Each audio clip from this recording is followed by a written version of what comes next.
Жалпы европалық деп айтамыз, енді европалық психологияның исламға жат жерлер көп. Немесе біздің менталитетке де келмейтін жерлері бар. Қазір көбінесе дамып жатқан әйелдер ғой, ерлерге не кедергі дамуға? Сен 9 ай көтерген, қанша сағат қиналып туған, оны мәпелеп, өсіріп, емізіп, тәрбиелеген балаңды өзгерте алмайсың да. Біздің қазіргі фокусымыз, әйелдердің фокусы қалай ақша көбірек табу, немесе қай жерден оңай ақша табу. Әйел өз әйелдік жолмен жүрмеген кезде ана разрушается.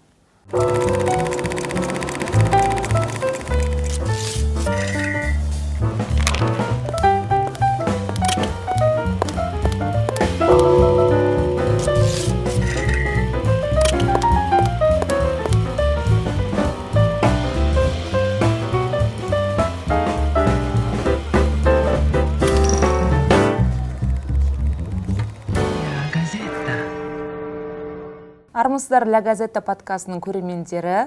Бүгін біздің студиямыздың қонақтары ерекше әсем, әдемі аруларымыз, ханымдар.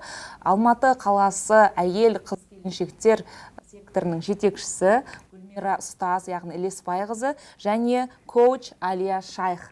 Қош келдіңіздер, ханымдар. Ал бүгінгі тақырыбымыз ер мен әйел арасындағы бітпейтін мәселе десек те болады, қарым-қатынас туралы. Ханымдар, өздеріңіз осы әлеуметтік желіде де белсенділік танытып жүресіздер. Қазіргі таңда кімді көрсек те сол курс оқыған, дамыған сондай әйелдер, ол да бір жағынан жақсы шығар, бірақтан жаңағы таяқтың екі ұшы бар деген секілді, оның да бір теріс жағын байқап жатқан жағдайымыз бар, өкінішке орай. Әсіресе Гүлмира Ұстаз, өзіңізге де осындай мәселелер туралы әйелдер, енелері, немесе күйеулері көп хабарласатын шығар, келетін шығар. Мен дамып кеттім, күйеуім неге дамымай жатыр, немесе менің шекарам мынау, мен мынаны істемеймін, құқым мынандай деген сияқты менің көрсететін әйелдер көбейіп жатқан жоқ па қазір? Сол туралы айтсақ бірінші. Ассалаумағалейкум, рахматуллахи ва баракатух, қош келдіңіздер. Жалпы әйел ерік мәселесі ол сол бастан-ақ өзі басталған мәселе ғой. Жалпы бұл жерде бір нәрсені біз түсініп алуымыз керек сияқты. Қазір жаңағы психология ол жат нәрсе емес. Психология деген ол адамның жанын зерттейтін ғылым. Ол ғылым ретінде. Ал психологияны оқу керек екен, немесе психология былай деп айтып жатыр деп кез келген жаңағы Инстаграм дейміз, басқа кез келген жаңа арты белгісіз, немесе оққан жер белгісіз жерден емес, нақты өзіңіздің білетін жаңағы классикалық психологтардың немесе терапевттердің сөздерін тыңдаған дұрыс шығар. Жалпы европалық деп айтамыз, енді европалық психологияның исламға жат жерлер көп. Немесе біздің менталитетке де келмейтін жерлері бар. Сондықтан исламда жаңа ер мен әйелдердің арақатынасын нақтылап белгілеп кеткен. Яғни ердің міндеті, әйелдің міндеті деген сияқты. Соны мысалға тұрмысқа шықпай жатып тұрып, немесе үйленгеннен кейін болса да, сол әркім өзінің міндетін білетін болса, ондай болса отбасы құру оңай болар еді деп ойлаймын да. Біз көбінесе өз міндеттерімізді білмейміз, яғни өз құқықтарымызды білмейміз. Сол үшін де құқықтар тапталып, немесе жаңағы отбасында сондай бір кикілжіңдер болып жатады. Жалпы қандай кикілжің болса да, қандай түсінбеушілік болса да, барлығын шешуге болады. Неге? Өйткені отырып, әңгімелесіп, немесе жаңағы Пайғамбар саллаллаху алейхи вассаламның үйреткен несі, жаңағы екі жақтың да нелерін, уәлилерін деп айтамыз, жаңағы біз қазақша айтқанда ақсақалдар советі деп айтады. Ақсақалдар кеңесі бар, апалар бар, жаңа әжелері бар, туысқандары бар, сол әулетке өзі еңбек сіңген. Сол екі жақтында сондай үлкен туысқандарын шақырып, ортаға сол мәселені қойып, одан соң барып екі жас сол үлкендердің сөздерін тыңдаса екен деп. Ал көбінесе ешкімді тыңдамайды тағын, сол жер шарт бұрт болды, шыдамайым, немесе болмайды деген сияқты бір шешімдерге келіп жатады. Жалпы ер мен әйел ол бір-бірінің киім секілді деген Пайғамбар саллаллаху алейхи ва саллям. Яғни киім секілді. Киім дегеніміз не? Мына киім мені ыстықтан қорғайды. Бұл киім мені суықтан қорғайды. бұл киім маған мұздасам жылу береді деген сияқты, яғни әсемдік береді. Киіммен адам әсем болады, сұлу болады, иә. Сол сияқты, яғни ері әйеліне сондай, әйелі еріне сондай болу керек. Сол кезде үйлесімділік. Мысалы дұрыс айтасыз, бірақтан қазір көбінесе дамып жатқан әйелдер ғой, ерлерге не кедергі дамуға? Әлия ханым, осы жағынан айтыңызшы, оларды бір итермелеу керек па? Мен дамып кеттім деп әйелдер кішкене бір жауапкершілікті өздеріне тартып алды ма? Негізі былай айтар едім. Ұнамайды, конечно, көбіне менің қазір жауабым, бірақ десе де кімге бірдеңке ұнамайды, сол өзгереді. Ол всегда солай. Саған тұрып жатқан жерің ұнамайды ма, сен көшесің. Сен жеп жатқан асың ұнамайды ма, сен басқа тамақ пісіресің. Сен киген киімің ұнамайды ма, оны ауыстырасың да. Яғни ерлерге бәрі қалыпты, у кого есть ұнайды. запрос, сол өзгереді. То есть кімде ондай потребность бар, өзгеру сол өзгереді. Ол біріншіден. Енді біздің әйел табиғатымыз өзі, қалай айтсам болады, кішкене бізді Аллах тағала солай, именно солай жаратқан, бізге всегда аз. Бір бөлмелі үйде тұрсақ, бізге 2 бөлме керек та. 2-де тұрсақ 3 керек, 3-те тұрсақ 2 этаждық үй керек та. То есть бізде всегда солай. То есть мына штор мысалы үшін алынды ма, біз 2 жылдан кейін уже ана шторға басқаша қараймыз. Мына ауыстыру керек еді, что-то наш болмай кетті деген сияқты. То есть ол бізде қалай айтсам болады, ол бізде табиғатымыз. Иә, фитрымызда, табиғатымызда бар нәрсе, жаңарту, улучшение дейді ғой, жаңағы уют создавать ету деген сияқты. Яғни осы нәрседен жаңағы нәрсе шығады. Почему көп әйелге что-то не нравится? Енді ол басқасы, иә. Ұстазымыз өте әдемі айтып кетті, бәрі өте орынды, өте дұрыс, полностью келісем. Және мынадай нәрсе бар. Қазір енді өзіңіздің қолыңыздағы сияқты жаңағыдай планшет бар, әрқайсымызда қазір бір телефон, оның ішінде интернет, оның ішінде 1040 нәрселер бар, иә? То есть біреу бірдеңке істеп жатса, біз көзіміз көрген кейін оны қалаймыз. Қасым, мыналар былай тұрып жатыр екен ғой, мынау былай тұрып жатыр екен ғой деген сияқты. Сол информация өте көп. Естественно, әйел көргеннен кейін, мысалы үшін, бәрі қызыл көйлек киіп жүрсе, оның ауылында, басқа ауылда ақ көйлек те бар екен деген сияқты да. То есть ол уже көре бастады да, басқа нәрсе бар екен. Ол екінші момент.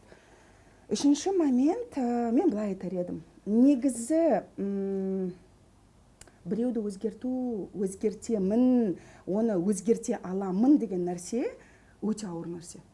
Ауыр, и ол өте дұрыс емес, оны қазір ұстазымыз да айтар.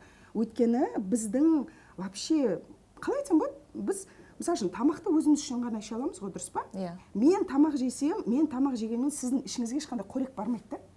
Мен Айнұрды қанша жақсы көрсем де, сізді қанша сыйласам да, қанша жақсылық істегім келсе де, я за вас не могу покушать.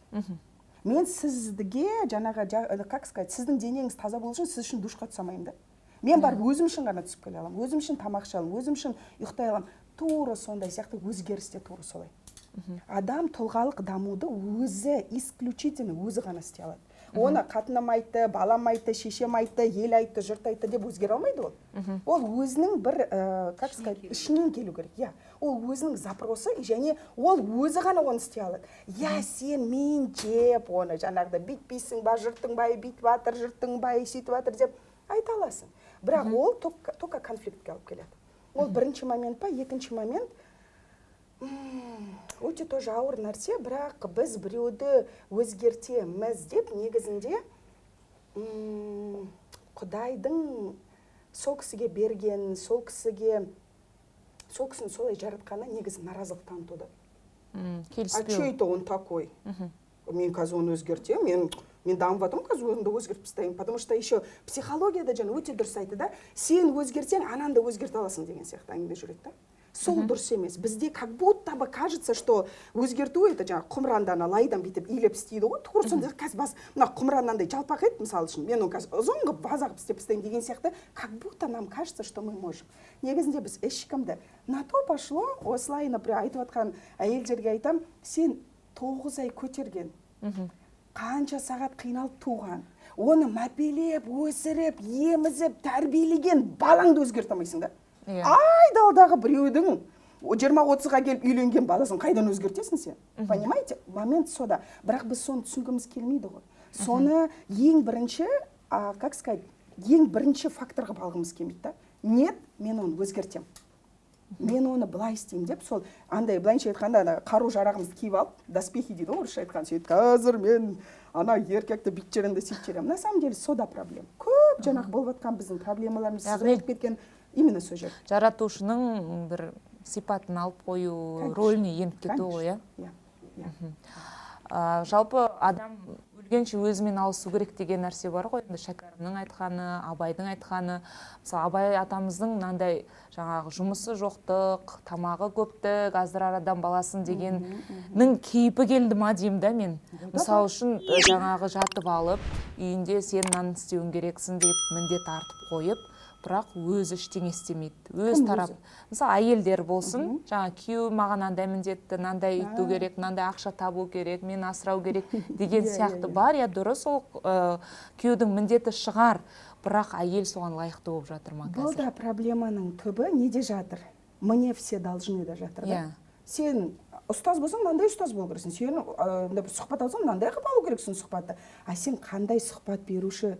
Сен өзің қандайсың деген сұраққа біз ешқайсымыз жауап бергіміз келмейді да. Ең удобный позиция анау кінәлі, мынау оңбаған, анау тәрбиесіз, мынау сұмырай. Өзіңе келгенде жоқ. Ойбай қоя салыңдар, мен емес дейміз да біз. Шарт қою, Мына өзімізге қарамайды ғой. Сен қандайсың?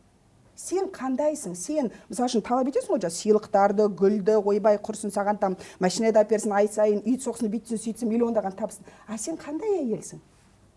А сен өзің отырған орында сол міндеттерді дұрыс атқарып жатсың ба? Сен сол, мысалы үшін сондай үй соғатындай, машина сыйлайтындай әйелсің ба?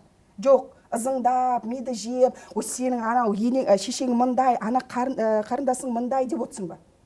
Қандайсың сен? Аузыңнан қандай сөз шығып жатыр? Сұрақты стрелканы өзіңе бұру. Біз андаймыз да, бәріне бетіп сын көзбен, өзінше басымызда коронамыз бар, андай ғой, тронда отырып алғанбыз өзіміз, мындай ғой, ешкімді менсінбейміз ғой. Ене ол ойбай, енеге қарағанда бүйтіп қараймыз, ойбай құрсын, бұл бұндай жасқа шейін қалай өмір сүрген деп оны бір сынап қоямыз. Одан туған баланы вообще менсінбейміз. Бірақ оның ұрпағын өсіріп жатыр, қасында жатырмыз, тамағын істейміз, нәскиін жуамыз, бірақ менсінбейміз оны. Одан келе берді, өз шешемізге әкеміз, оларды да менсінбейміз ғой біз. Бүйтіп келіп, ой, короче, советские люди деп қоямыз оларды, асырып қойып. Сонда сен қаяқтан келдің? Сен қаяқтан шықтың осындай әп-әдемі болып, ап-ақылды болып? Ақылды болсаң, соншалықты ақылды болсаң, неге осындай адамдардың қасында жүрсің деген менде бірақ сұрақ та, потому что сен солардың алыс емессің, рас, анау дұрыс емес, мынау дұрыс. Сен де сондайсың, бірақ біз оны қабылдағымыз келмейді ғой. Өзіне қатысты шындықты қабылдамау шығар ол. Ол бар. Потому что біз сол былай мін іздеуіміз да, бізде былайша айтқанда көзімізде очки бар, только не толарын іздейміз да. Любой адам қараймыз, не то. А өзімізге келгенде біз андай бәрі жап-жасыл, әдемі, гүлдеп тұрды бәрі. Жоқ, вы что, мен айтсам, мен тиссем, алтын болып кетеді деген состояниеде жүреміз. То есть святая женщина. Бәрін дұрыс айтамыз, біз жаңылмаймыз, біз сүрінбейміз, біз, понимаете, өзіміз. Бірақ біреу сол сәл орыстар күшті айтады, қазақшада бар шығар ол. В чужом глазу соринки увидите, в своем бревно не увидите. Да, жаңағы. То есть біреудің жығылып жатып сүрінгенге күледі. Примерно. Біреудің көзінде кішкентай нәрсені соны көріп алады, өзінің көзінде мынандай тал өсіп тұрса да көрінбейді да оған. Сондай мәселеде өмір сүреміз. Поэтому бәлкім Гүлмира ұстаз, может, оның бір астарында жаңағы біздің аналар институты дейміз ба, аға буын деген сияқты сол үзіліп қалды ма екен. Мысалы, мен қазір әжем ол кезде олар күйеулеріне бағынған, қиын қыстау кезінде, соғыстан кейінгі кезде өмір сүрген адамдар еді. Бірақ сонда да ешкімге былай шағым айтып, біреуді жамандауға да уақыты жоқ болатын. Мысалы, үнемі айтып отыратындар жақсылық, жақсы сөйлеу, жақсы ниет деген сияқты. Қазір бәлкім соны үйрететін жаңағы біздің үлкендеріміздің өзі дұрыс болмай тұр ма, бағыты дұрыс болмай тұр ма? Қазір құндылықтар өзгеріп кеткен деп айтам. Өйткені біздің адами құндылықтарымыз өзгеріп кеткен. Біздің қазіргі фокусымыз, әйелдердің фокусы қалай ақша көбірек табу, немесе қай жерден оңай ақша табу, сосын анау байды тек қана мен айтқанын жасайтын қылып қою, сондай курстар, бірнекелер, немесе енем как изменить ее деген сияқты сондай нәрселерге әуесті. Оны жаңа курсқа барады, болмаса жаңа палшыға барады, сиқыршыға барады, білмеймін, тағы бір нәрсеге барады. Әйтеуір бір нәрсесімен айналысып жүрді. Бірақ та оның негізгі құндылық ол емес. біздің өмірге келгендегі біздің негізгі мақсатымыздан ауытқып кеттік та біз. Сол өзіміздің негізгі мақсатымызды миссия деп айтады яғни қазіргілер айтып жатқан миссиямызды білетін болсақ, сол онда біз өзімізге көп назарды өзімізге аударатын едік. Бір әйел ұстазға келген ғой. Ұстаз, менің күйеуім көп ішеді. Қалай ары қарап өмір сүремін десе, бар өзіңді өзгерт деп. Қалай мен өзімді өзгертемін? Мен емес, мен күйеуім ішеді. Көп сол ішеді, жаңағы боқтайды, білмеймін, ұрады, үйтеді, не істеймін? Бар өзіңді өзгерт. Тағы да соны өзіңді өзгерт, яғни ана әйел енді қалай деген ғой сонда айтқан. Яғни адам баласы өзін өзгертемін демегенше Алла Тағала да оны өзгертпейді екен да. Яғни біз өзгертем деген, өзімді өзгертем деген ниетіміз болған кезде Алла Тағала бізге сондай бір ұстаздар жібереді мүмкін, тағы да бір мүмкіндіктер береді екен да, білім береді екен да. Ал біз пока жаңағы көзіміз басқа жақта, фокусымыз басқа жақта, білмеймін, басқа біреудің айыбымен, басқа біреудің жаңағы несімен жүрген кезімізде, ол өзіңкін көрмейсің ешқашан. Немесе басқа біреудің өміріне қызығу дейсіз. Ана несі бар ғой, жаңағы нөл болатын болса, оған қанша бірлерді қос, қанша санды қоссаң да, ол бәрі нөлға айнала береді. Бір болса, оған қанша санды қоссаң да, оған көбейе береді ол. Бірге екіні қоссаң, үш болады деген сияқты да. Сонда біздің иманымыз да ол. Иманымыз ол ішіміздегі жаңағы айтып жатқан ішкі тірегіміз ғой. Ішкі тірек, яғни сіздің иманыңыз бар болатын болса, ол сіз қандай не болса да жақсылықтарды өзіңізге жинай бересіз. Ал егер де иман жоқ болатын болса, сіздің өміріңіз тек қана мынау осы дүниеге ғана шектеліп болса, онда сіздің көзқарасыңыз да шектеулі болады да. Көзқарасымыз шектеулі болғаннан кейін, ана жұмысқа тұра алмай қалдық, болды стресс, депрессия, жаңағы білмеймін, машинасын соғып алды, болды сол жерде қиямет деген сияқты, күйеуімен ажырасып кетті, болды, тағы да басқа ішіп кетеді, или тағы әйелдер көбінесе жаңағы өздерін ұстай алмай қалады, оның істеген мен істей алмаймын ба деген сияқты оған кектене бастайды, қасарыса бастайды да. Жалпы біздің негізгі әйелдік неміз не? Бәрібір бір саты төмен деген нәрсе, бұл жерде көбісі айтады, жоқ, мен бір саты төмен емеспін. Тең құқылымыз. Тең құқылымыз, дұрыс, тең құқылысыз. Құранда бәріне келеді, намаз оқыңыз, жаңағы қажылыққа бар, яғни бірақ та әйелдің несі ол жердегі не жағынан емес. Әйелдің кемсіту емес. Кемсіту емес, наоборот, әйелдің дәрежесін өсіру мақсатында. Өйткені әйел нәзік қой. Мен ер кісімен тең болатындай мен барып рельстарды жөндеу, білмеймін, бір стройкада мен кейбір кезде ойлаймын, қатты күн суық кезде ер кісілер жаңағы ауыр жұмыстар жасап жатқанда, әйел болып жаратқаным қандай күшті дейсің да. Яғни олар біздің балаларға қарап қиналғанымызды көрген кезде олар да солай деп айтатын шығар. Бірақ та яғни мен өзім әйел болып жаратылғаныма шүкір ету, соған риза болу, тағдырға риза болу. Яғни ол өзіңнен басталады да. Когда сен өзіңе өзің риза емессің, өзіңді танымайсың, сен Алланы да тани алмайсың да. Осы жерде қосып кетсем ғой, жаңа керемет айтты да, ұстаз Машаллах, өте прям түбіне шейін жеткізіп, но мен осы көп қыздардың реально тиетіні ішіне жаңа бір саты төмен.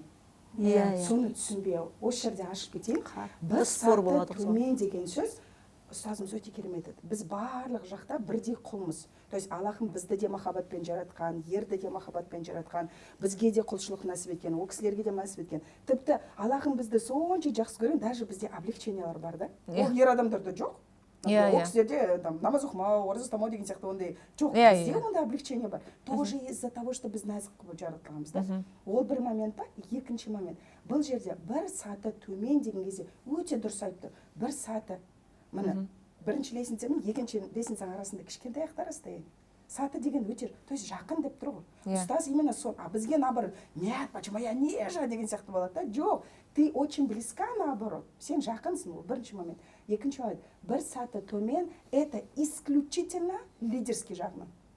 То есть Аллахның ер адамды создавать еткен кезде, ер адамға именно лидерские качества деген сөз алға ұмтылу, жүру, жауапкершілік. Лидер деген кім? Мысалы үшін Көшбасшы. Көшбасшы, ол деген сол бүкіл соған сен тұрған қауымға ответственность салады, жауапкершілік алады. Оны қайда апару, қайда дамиды, қайда тұрады, қайда қыстық, және қыстау бірінке деген сияқты. То есть көшу қону именно сол процесте, да. А бізде қыздар жоқ, мен қазір бәрін бүйтіп алып, өзім шешем, я тоже могу, я финансово независима, мен де бәрін істей аламын деп, біз сол жағына кіріп кетеміз. На самом деле, сенің біздің әйел адамның өмірі жеңілдетсін деп, ұстаз айтпақшы, жеңіл болсын, бізге көп нәрсеге басты қатырмасын деп, ер адамдар негізі сол жауапкершіліктің бәрі сол жаққа жүктелген. Но қазіргі заманда идет именно ротация ролей деп айтайыншы, енді орысша айтқан. То есть рөлдер ауысып кеткен. Бізге андай қараймыз ғой, енді ерлер, оказывается, ер адамдарды машинасы болса уважают елдер. Күшті ұстазымыз айтып отқанда, жеңіл ақша, көп ақша. Негізі бай болу жақсы, проблем жоқ. Ол өте жақсы, бай болу ұмтылу керек. Но бұл жерде тәсілде да, бүкіл вообще проблема тәсілде бізде. Бізде ұғымда да емес, де тәсілде. Мысалы үшін, күйеуіңе сен, жан мен гүл алғым келеді, или бір жаққа барым келеді деп айтуға болады. Шешең, сен өмір мені ана жаққа апармайсың, мына жаққа апармайсың, елдің бай қадындар барып жатыр десең, тәсіл екі түрлі, да? Смысл один и тот же. Я хочу куда-то пойти. Но біреуін сен боқтап, истерикамен айтып жатсың, біреуін сен өзіңнің ішіндегісін айтып жатсың. Түсініп тұрсыз ба? Цель одна, бір жаққа бару. Но каким методом ты его получаешь? Біз сол тәсілде құлап жығылып жатырмыз. Түсініп тұрсыздар ма? Сол. И жаңағы лидер деген кезде, бір саты төмен. На самом деле, Аллахым жеңілдеткен, но мы же это не хотим. Потому что мы думаем, машинасы бар, его уважают. Ол көп ақша табады, его уважают. И анан қара үй соқты, его уважают. Значит, мені де құрметтеу үшін, мен де күшті болуым үшін, мен де көп ақша табуым керек. Мен де үй соғым керек. Ана әке-шешемді андай бүйтуім керек. То есть, түсініп тұрсыз ба, да? То есть, полностью мужской путпен барғанда мен бақытты боламын, мені бәрі сыйлайды деп ойлайды. В этом и вся проблема. Бір жағынан мынандай сияқты, жаңағы мен де өзім отбасылық жағдайыма келсем, бұрын мысалы жұмыс істеген кезде өте жақсы табыс таптым, күйеуімнен көп таптым десем де болады. Сол кезде шынымен де жаңағы тәкаппарлық па өсіп кетеді екен, нәпсі өсіп кетеді. Мен тауып жатырмын, мен асырап жатырмын, мен алып жатырмын, мен төлеп жатырмын, няняңда мен, балабақшаңда мен деген нәрсе өсіп уже шегіне жеткен кезде кәдімгідей. Сосын бір жағынан ол ерлердің жауапкершілігін төмендетіп, өзіне бір қалай айтсақ екен, потенциал жалып қалады деген рас па осы? Мысалы үшін, мысалы барлығы жеткілікті болып тұр, үйде азық түлік бар, балаға біреу қарап жатыр, квартираны біреу төлеп жатыр, немесе алып берді деген сияқты, мәшинені беріп қойды астына. Сол кезде ерлер керісінше жалқауланып кетпей ма? Бұл жерде былай ғой. Қалай түсіндірсем екен бұны? Біз вообще әйел мен еркек бір-біріне тек физиология жағынан ғана тартылмайды. Тіпті біз дос болғанда да біреумен, енді ата-анамыз понятно, оны біз таңдаған жоқпыз. Бірақ таңдайтын адамдарды айтып тұрмын. Біз соның бір ішкі андай, білмеймін, мысалы досым болса, білмеймін, сол досыммен ұнайды маған. Мүмкін ол бай шығар, мүмкін кедей шығар, бірақ сол досың қасында сен сөйлесуді, ұнатасың, қасында болғанын ұнатасың. Тура солай сияқты біз ер мен әйелдер бір-бірін сөйтіп таңдайды да. Ол бастапқы кезде түріне қарайды, фигурасына қарайды, бойына қарайды, машинасына қарайды, но кейін біз тұрмыс құрамыз, олар үйленеміз деген кезде ер адамдар, біз негізі ішкі состояниемізге андай, оны түсінбейміз, ол андай бір қалай айтсам болады, бір химия плюс мынау тоқ сияқты да. Тоқты ешкім көзімен көрмейді, бірақ ол бар да. Түсініп тұрсың ба? Тура осы. Міне мысалы мына жанып тұр ғой қазір жарықты. Интернет, ол бар, но оны ешкім бүйтіп ұстай алмайды. Мысалы су сияқты, кесе сияқты, стол сияқты нәрсе емес. Материя емес. То есть тура сондай сияқты біздің арамызда да сондай бір процестер жүреді. Ол бар, жердің тартылыс күші сияқты ол бар, бірақ бәріміз оны сеземіз, но никто бүйтіп ұстап көрсете алмайды да. Енді бұл жерде не айтып жатырмын? Негізі ерлер мен әйелдердің арасында определенный пропорция женская, мужская энергия бар. Бар. О, сенсең де бар, сенбесең де бар. Вот сол баланс кетіп қалған кезде, баланс кетіп қалған кезде, конечно, ер адам жатаған келеді. Но ол неге жатаған келеді, да? Потому что кто-то берет ответственность, жаңа көшбасшы болып, бейтіп. Енді мен өзім ойлаймын, ол сәл де болса да кішкене жұмыс істеп кішкене ақша тапқан әйелдің басынан өткен ау деймін. И при этом ол суммаға байланысты емес та. То есть ол бір сабақ ретінде болды. Біреу ол уақытта көп мүмкін там 1 жыл, 2 жыл, 5 жыл жүрген шығар, ондай состояниеда. Біреу 5 сағат жүрген шығар, иә, әркімдікі әртүрлі. Но андай келеді. Плюс аузубилахта тыным таппайды ғой ол. Аузубилах ол всегда жұмыс істейді. Оның ең бір үлкен коронный козырі дейін ба, фишкасы дейін ба, аузубилахтың ол не? Жаңа тәкаппарлықты ояту. Қарасай сен қандай күштісің. Үйді де соғып атсың, машинаны да алып атсың, баланы да туып атсың, бәрін сен деп, ана өзің итакта бүйтіп құлап сүрініп, иманың онша емес болып жүрген кезде, ана жығылғанда жұдырық болып, вообще красавчик болып кетесің ғой сол кезде. Только в обратном смысле. Түсініп тұрсыз ба? Содан, конечно, ол отношение құриды. Но бізде тағы айтып тұрмын, ол ана басына қарай келеді. Еркегім мынандай деген әлі сондай да. То есть это он такой. Ол сол жатаған келгеннен кейін мен осыны істеп жатырмын. Ол биткеннен кейін мен осындай болып жатырмын. Түсініп тұрсыз ба? То есть бізде процесс әлі мынандай. Саусақты басқаға сұқ саусағыңызбен біреуге. Күйеуім андай болғандықтан, ол дұрыс оқымағандықтан, ол еріншек болғандықтан, ол ішкеннен бағана өзіңіз айтпақшы, ішкеннен кейін мен мындаймын. Но бұл жерде же надо задуматься, а какая я? Мен қандаймын? Мен қандаймын? Мен өзімді қалай шынымен әйел сияқты ойлап жүрмін ба, әйел сияқты сөйлеп жүрмін ба, жоқ көйлек киіп алған бір адам болып жүрмін ба? Мәселе сода да. Сосын ер адамдар, олар енді өзі сондай Аллахтың берілген табиғатында бар нәрсесі. Біреу олардың жүгін көтеріп келетса, олар не парится. Ол біз әйел адам. Например, сәл көп жоқ өзім істеймін деген сияқты бәрі өзіміз. Ол ер адамдарда ол ондай қатты дамымаған. Сосын айтады, ну енді былайша айтқанда, Алия братан нормально істеп жатса, істей берсін братан дейді да. Не қыламын мен енді, ана же не жалуется дейді. А біз оны бүйтіп жинап келіп кейін атыламыз. Өйткені ол біздің емізде жоқ қой, жоқ нәрсені артып алғанбыз. Сосын бұл жерде тағы бір нәрсе айтайыншы. Әйел адамның Аллах тағала ішінде заводской настройка деп айтайыншы, фитрындағы. То есть біз чистый лист болып туылмаймыз ғой, негізі ішімізде бар нәрсе да, то есть определенный нәрселер бар. Енді сол біздің заводской настройкамызбен біздің негізі жүретін жолымыз сол заводской настройкамызға сай болу керек та. То есть бізді женственный қылып жаратып, біз женский жолмен жүруіміз керек та негізі. А біз не істейміз? Біз женский болып жаратылдық, женственностьпен, бірақ біз мужской жолмен жүреміз да. Ол еркекке арналған жол. Былай айтайын. Қайыққа дөңгелек қойып, қайықты асфальтпен ұрып тұрып жүрсең не болады? 1 километр жүреді, 10 километр жүреді. Сосын не болады? Сосын ол қайық ол суға жаратылған да, судың бетінде қалқып жүруге. А ол асфальтқа келгенде шұңқырына, оның скоростына мүлдем жаралмағаннан кейін, не для этого создан, ол разрушаться етіледі. Вот и что и происходит с женщиной. То есть о бастан әйелді басқаша жаратып, басқа жолмен жүру үшін істелінген затты біз басқаша қолданғаннан кейін, тағы бір пример айтайын. Мысалы үшін әйел ваза болып жаратылса, ваза не үшін? Интерьерге әдемілік беру үшін, мысалы үшін деп айтайыншы, енді сондай бір керамический ваза болсын, басқасы болсын мысалы үшін. Ал ер адам молоток деп айтайын, не дейді молоток? Балға. Ол балға не үшін? Жаңағыдай шегелерді қағу үшін. Енді біз аламыз да, мен де шеге қағалам, былай тұр дейміз да, ана итеріп тастап, ана өзіміз керамический ваза бола тұра, ана шегелерді қағамыз. Біз қағаламыз.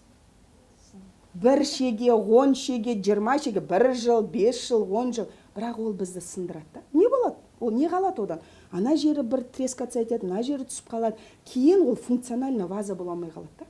То есть оған құйсаң ол, или сынады, шытынайды. То есть әйел өз әйелдік жолмен жүрмеген кезде ана разрушается. Біз соны түсінбейміз. Енді мысалы біздің үлгі болған аналарымыз сондай болды. Өкінішке орай идеологияның кесірінен. Ол кезде ол заман басқа болды ғой. Соғыстан кейінгі мысалға кез мен әйелмін деп отыратын уақыт болған жоқ. Ана баланы бағу керек болды. Экономикалық тұрғыдан түрлі сынақтар болды елімізде деген сияқты. Енді сондайды көріп өстік. Біздің поколение дейміз бе, біздің қатарластарымыз, құрбыларымыз қазір енді психологтар дейміз, көз ашық дамып біліп жатыр. Енді бізден кейінгі біздің ұрпағымыз, Алла қаласа, бізден де жақсы деңгейде болады деп ойлаймын. Енді сонда ізгі қоғам қалыптастыру үшін не істемек керек? Мен жаңа бір нәрсе айта кетейін. Әйелдің қазір көп айтып жатыр ғой, әйелдің энергиясы, бір нәрсесі ер кісіге влияет, анау ер кісінің табысына влияет деген. Ақидада рызық деген нәрсе де бар. Ризық деген нәрсе бар. Ризық деген нәрсе ол адамға берілетін, Алла тағаладан берілетін ішіп жем деп айтамыз, білім деп айтамыз, білмеймін, осындай достар болсын, осындай қала болсын, яғни адамға берілген барлық нығметтердің барлығы ризық деп аталады. Сол ризықты Алла тағала беруші. Яғни егер де мен айтатын болсам, мына красный кошелекті ұстап жүрген едім, сол үшін менің ризығым көбейді десем, мен уже Аллаға серік қосқан болам. Осы жерде абайлау керек та. Мен жаңағыдай білмеймін, бір коучқа барып жатырмын, мен өзімді дамытып жатырмын, я там аффирмация жасап жатырмын, сол үшін сен табысың көбейіп жатыр дегенді нәрседе ол да дұрыс емес та. Ризықты Алла тағала береді, болды. Сіз мүмкін себептерін жасайтын шығарсыз. Тонкий бір шекара бар да? Шекара бар. Осыған өте абайлау керек та. Мысалға жаңағы үйге білмеймін, бір құрбақан әкеп қойды, сол тиын ұстап тұрған аузына, содан үйге рызық келеді екен, бір нәрсе болады екен. Гүл, долларовый, дерево. Ол материал көзге көрінетін, көрінбейтін де тұстары бар ғой, мысалы жаңағыдай. Мен бардым, соның себебінен күйеуімнің ризығы артып кетті деген сияқты. Бізде дұға деген нәрсе бар. Мұсылманның қаруы ол дұға. Яғни Алла тағала күшті нәрсе берген бізге дұғаны. Және де Құранда көп пайғамбарлардың дұғаларын үйретіп кеткен бізге. Мысалға Ася анамыз деп айтамыз, Мұса пайғамбардың анасының дұғасы келсін, жаңа Закария пайғамбар, яғни пайғамбарлардың дұғаларын бізге көрсетіп кеткен, былай деп дұға жасады деген сияқты да. Яғни сіздер де солай жасай аласыздар деген сөз ғой.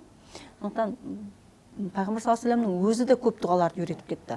Яғни біз Аллаға ең оңай нәрсе қол жайып шын жүректен Алладан сұрау ғой, болды. Ешқандай да бір гадалкаға бару керек емес, палаштыру, білмеймін, тағы да басқа бір нәрселер, оның барлығы сіздің наоборот жолыңызды жабатын, Аллаға қарсы келетін, Алланың қаһарына ұшырататын нәрселер. Бұл жерде ұтатын тек жаңағы шайтан дейсіз. Олар ақша табады, болды сіздің неңізден алады. Сондықтан да егер де жолыңыз болмай жатса, білмеймін, отбасыда бір түсінбеушіліктер болмай жатса, оны сол жаңағы сізден үлкен кісілер бар, сұраңыз, ақыл сұраңыз, кеңес сұраңыз, бірақ әркімнен емес та, бұл жерде де бар.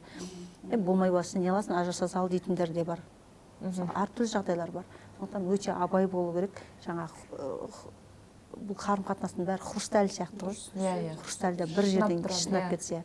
Жаңағы Әлия ханымның айтып жатқан нәрсесі, жаңа әйелдің жолы деген нәрсесі, яғни қыздың жолы жіңішке деген соған алып келіп жатыр ғой, қыздың жолы жіңішке деп айтып келеді да. Енді әртүрлі тағдырлар бар. Бұл жерде қазір басқа бір әпкелеріміз ойлауы мүмкін, мен күйеуім жоқ қой, мен вынужден оған, бала шағасын бағу керек оған.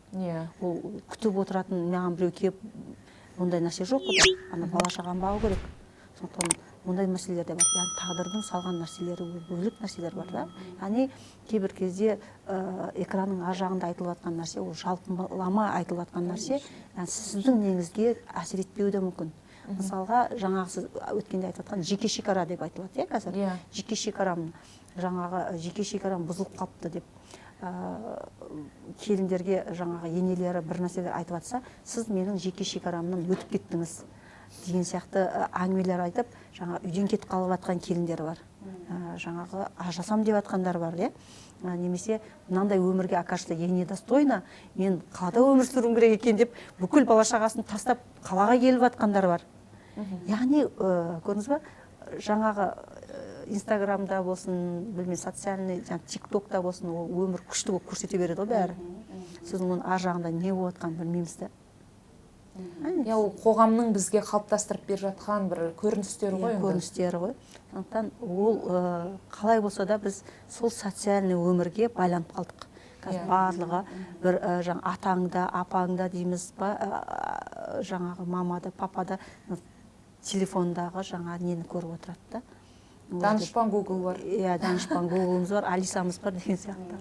Енді бұл жердегі нәрсе қалай да болса да ақиқи өмірге қарап бет болу керек та. тек қана сол жақпен ғана өмір сүреді да, ойлануға бізге мұрша бермейді да. Біз ойланбаймыз да, пікір етпейміз, ойланбаймыз. Тек қана ішіп жеп, сосын анау, ішіп жеп, ұйықтап, анау. Нәпсінің ғана. Сондықтан өте қиын. Мен толықтырып кетсем болады, жаңағы ұстаздың айтып отқанына полностью келісем, өте дұрыс, действительно солай. Әр тағдыр әртүрлі, действительно ол біз айтып отқан нәрсе, ол действительно жалпылама, әр өмір ол әртүрлі тағдыр, да, то есть здесь нет, как бы, здесь не может быть. Ортақ модель жоқ дейсіз ғой, бір отбасы мынандай болу керек деген қатып қалған, иә? Былай айтайыншы, давайте общее, да, мысалы ислам, Құран, шариат, бәрі керемет, бәрі білет, бірақ бәріміз 100% оның бәрін орындамаймыз ғой. Оқушылар, 30 оқушы отыр, мұғалім. Бір мұғалім бәріне бірдей үйретеді, почему-то бірақ отличнике бар, ударнике бар, двоечнике бар, троечнике бар деген сияқты. Бір күн келсе, 3 күн ауырып қалатын балдар да бар деген сияқты. То есть біз адамбыз. Он сол бірінші момент. Бірақ бұл жерде мен жаңа ұстаздың сөзіне қосып айтып кететінім, бізде женственность, женский жолмен жүру деген, өйтіп ыңылдап, тым істемей, бір деп мияулап қалған, бір ыңылдап қалған әйел елестетіледі да? Мүлдем ондай емес. Мүлдем ондай емес. Сен женственный болсаң бүйтіп, ана екі аяғын байыңның иығына бүйтіп салып қойып, бүйтіп, осы ойбай кесені көтере алмай отырып, мияулап отыратын қатын емес. Жоқ. Бізге потому что сондай стереотипті енгізіп қойған, и біз соған сенеміз. Женственность деген ол көйлек, жаңағыдай білмеймін, бір туфелька, бірдеңе деген сияқты. Жоқ, женственность деген ол ішкі хал. Ішкі хал. Сені біз женственностьтің жауларын айтайыншы, содан ақ түсінуге болады. Осыны істемесең, сіз уже женственность, да? Мысалы үшін, сіз біреумен спорласпасаңыз, жоқ, мен деген сияқты дәлелдеп, бірдеңкені қазір, я пропихну свою, алам мен өзімді, дәлелдеймін, шешеме, әкеме, енеме, байыма, бірдеңкені дәлелдеймін дедіңіз, болды, сіз мұрской жолмен жүріп барасыз. Менікі дұрыс деп. Ішкі состояние, потому что агрессивно, да, жырту, қазір бәрін қыраммен, бәріне дәлелдеймін. Мысалы үшін, ол сыртынан ғой бидап жүре беруі мүмкін. Мен қазір айтып атқаным, сіздер көйлек киіңіздер, мен сияқты гүл-гүл болып жүріңіздер деп атқан жоқпын. Ол мәселе ішкі состояниеда. Бізде көбісі ойлайды, енді байым өліп қалды, енді не істеймін? Сен байың өліп қалса, елмен қырылысып, жыртылып жүр деп атқан ешкім жоқ қой. Сен өз жұмысыңды істей бер. Енді ризық сенің кезінде байың арқылы келсе, енді өзің арқылы бала-шаға келіп жатыр. В чем проблема? Енді аузыңды ашылып, сол акиматтың алдында тұрма, пожалуйста, мен женственный едім, маған көтересіз ба, немді, пенсиямды деп отырмайсың ғой сен. Конечно, сен әрекетін істейсің. Бұл жерде ішкі состояние, хал туралы айтып жатыр. Қандай хал? Тағы айтам. Если ты ни с кем не споришь, тұрмыстағы әйелдердің проблемасы қандай? Бағана өзіңіз айтып кеткенде, сіз же дәлелдей бастадыңыз ғой. А я круче. Мен міне нағыз еркек, көрдің ба? Міне еркектер былай табады ақша, көрдің ба? Былай садикке төлейді, көрдің ба? Былай счеттар жабады, көрдің ба? Міне, вот. Мен осы состояниені айтып отырмын. Мен ойбай деп бір мияулап жүр деп отқан жоқпын. Біз осыны анық түсініп алсақ, уже өмір өзгереді. Екінші момент. Ары қарай кеттік. Мысалы үшін, женственный әйел, ол полностью Құдайға мойынсынады. Келген тағдырына ол наразылық айтпайды. Почему мен байым өліп қалды, неғып мен ажырасып кеттім, неғып елдің баласы бала, мен балам бала емес деген емес, ода жоқ. Ол түсінеді, потому что оның Алламен деген связи өте мықты. Ол білет, Аллах Тағала оны осы өмірге келмей тұрып, анандай мамасының ішіне капля болып жатқаннан бастап, Аллах Тағала бүкіл өмірін бәрін тағдырға бойсыну десе. А бізде не? Біз ана еркектерді қойып берші, ана ата-ана, ене бәрін қойып берші, біз Аллахпен жарысып жүрміз ғой өзінше. Бәрін өзім шешем қазір, өзім. Оған да доверие жоқ та, Аллах Тағалаға. Түсініп бәрін өзім. Былайша айтқанда бізде отношение былай ғой Алламен. Аллах Тағала сен алыс болма, я если что шақырам, бір қазір өзім шешіп тастаймын. Міне в чем проблема, понимаете? Мен қақсап, осы даусым жыртылып, жылап та айтатын себебім осы. Сен Алламен подружка болшы. Саған керек емес сондай ешкім. Міне ұстазың айтып отқан. Сен Алламен подружка болшы, сен бірінке болды ма бисмиллахпен баста, бірінке болды ма қолыңды же, сен бірінші дұға етші. Сен ойлағандай болмай жатыр ма? Значит, ол Аллахтың планы жұмыс істеп жатыр. Аллахтың планы 100% істейді. Просто иногда біз ойлағанымыз Аллахпен совпадать еткенде біздікі болып қалады да, как будто бы. На самом деле ол Аллахтың планы. Например, қазіргі съемка. Сіз пландадыңыз, мен пландадым, ұстаз пландады. бірақ ол о баста Аллах пландап қойған да. Бізге бүгін ол бұйырып тұр. Осы нәрсені жеткізу үшін дейсіз ба? Вот енді қараңызшы, біз бүйтіп ойлаймыз, мен өзім звондадым да, договориться еттім да, мынаны бәрін организатор бәрін мощно қылып тастадым. Түсініңіз ба? Как будто Аллах ни при чем. Вот что значит не быть женственным. Бәрімен былайша айтқанда кел, давай, кім удары мықты деген сияқты әңгімені айтып жүреміз. Бірақ соны біз кел, кім удары мықты деген сияқты әңгімені айтып. Түсініп тұрсыз ба? Ана даусымыз нәзік болғанмен, денеміз нәзік болғанмен, ішкі состояние нәзік емес. Мен соны айтып тұрмын. Мияулап ақша таппа деп айтқан жоқпын жаным. Конечно, балам бағу керек. Конечно, емізу керек. Ол әлсіздіктің үстіндегі әлсіздік та ол беременный болу. Ол қандай оңай емес процестер ары қарай жүреді. Бірақ Аллахым біліп тұр ғой біздің шыдайтынымызды. Біліп тұр ғой біздің. Неге қазақ айтады? Әйелдің 40 жаны бар. Неге еркектерге айтпайды? Олар мықты ғой. Они же сильный пол. Почему оларда жоқ? Потому что действительно біз көп нәрсе істей аламыз. Но момент ішкі состояниеда. Дұрыс айтасыз. Тәкаппарлық болып, я лучше деген нәрсе. Вот это и есть неженственность. Вот это. Мен анандай ойбай жұмысқа бармаңдар, мияулап мемлекеттен сұраңдар, күйеулерінен бүйтіңдер деген әңгіме емес. Сосын Құдай тағалаға действительно мойынсұнған. Құдай тағаламен действительно связи мықты. Құдай тағалаға действительно өзі сол Құдаймен близкий подружка болған әйелдің действительно күйеуде оған және не керек деп ол бір айтса действительно ол оған айтады. Істей салайыншы. Потому что она же не возмущается. Она же ничего никому не доказывает. Она же не говорит, а что сен 100 мың әкелдің ба не? Бар жоқ осы елдің ба 100 миллион табақты сен неғып сонда чмосың деп отқан жоқ та ол. Шүкір, ойбай, Аллахым рахмет, жаным күнім, саған рахмет. 100 мың, конечно, мен миллионды қаладым, но қазір 100 мың. 100 мыңға мен не істей аламын? Құдайға шүкір, 100 мың жоқ кезде де күн болды. Қазір менде көріп тұрсыз ба отношение. Вот это женское отношение, оно мужское отношение. Вот в чем проблема. Өйткені шын мәнінде жаңағы шаңырақ деген жаңағы отбасы ер мен әйелдің қарым-қатынасында құрылады ғой. Сол кезде өзіңіз айтпақшы, әйел қанағатшыл бола алса, кешіріммен қарай алса, тәубешіл бола алса, көп жағдай мәселе шешілетін сияқты. Осы жерде истихфар деген нәрсені түсіндіріп өтсеңіз. Тәуба ету. Тәуба ету деген нәрсе. Бізде көбінесе жаңағы күнә деген нәрсені біреуді өлтіріп қою, или там біреудің бір нәрсесін ұрлап алу деген, Алла жібін аттамадым, жүрегім таза деген әңгімелер айтылады ғой. Жалпы күнә деген біздің басымыздан артып жетіледі.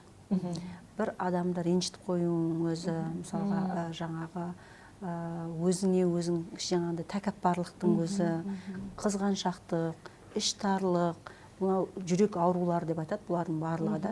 Бұлардың ең біздің аурулардың ең басы осы ғой. Аурулар негізі осыдан басталады екен да.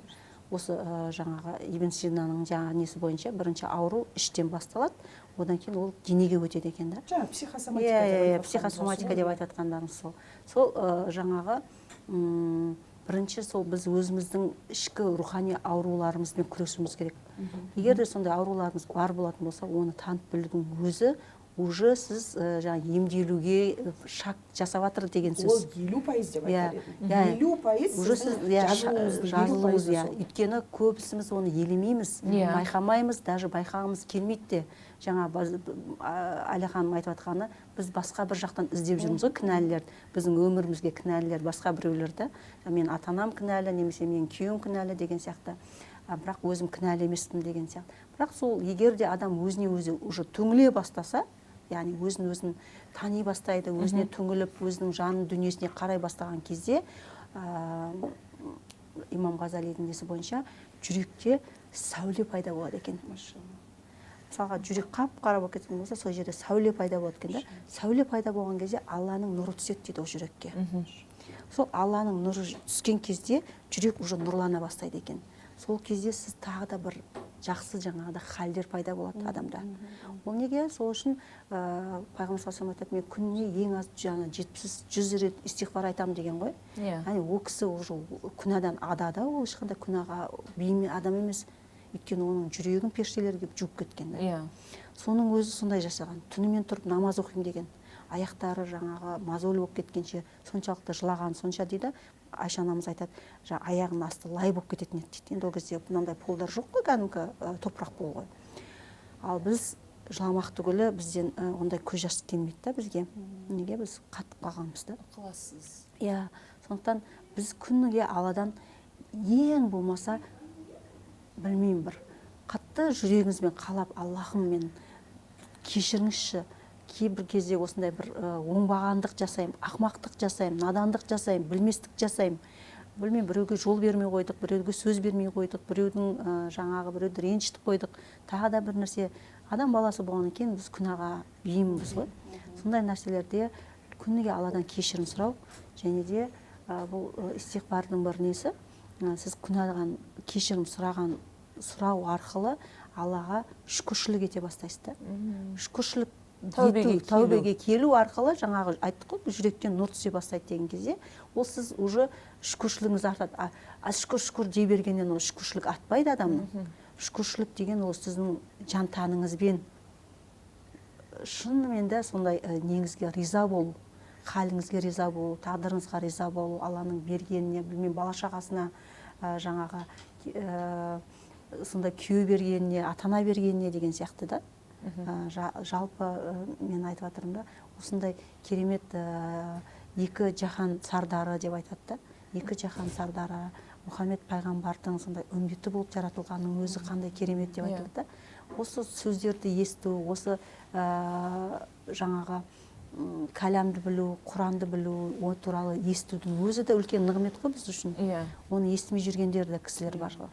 Өз құлағымызбен есту, көзімізбен кітап көру. оқи аламыз, Құдайға шүкір. Қатты тани аламыз деген сияқты да. Сондықтан біздің шүкір ететін нәрсеміз өте көп. Сіздер аш шүкір етесіздер деп келеді ғой. Бірақ та сіздер аш шүкір етесіздер дейді. Біз даже көзіміздің жаңағы жанарының өзін білмейміз ғой, жаңағы бір ғалым 80 жыл бойы дей ма, жаңағы ненің ішінде Мағра деген үңгірдің ішінде не жасаған екен, құлшылық жасаған екен. Соны қайтыс болған кезде енді періштелер сұрайды ғой, пәленше, сен өзіңнің осындай қанша жыл жаңа құлшылық жасадың ғой Аллаға, өзіңді бердің ғой, сол құлшылық жасағанның хақысын сұрайсың ба, жоқ Алланың ризалығын сұрайсың ба деген кезде, хақысын сұраймын деген екен. Сол кезде Алла Тағала тозаққа депті. Я Рабби, бұл 80 жыл бойы жаңа бүкіл өмірін беріп тұрып сізге құлшылық жасады ғой десе айтыпты. Ол даже көзінің бір ақысын да бере алмады деген екен да.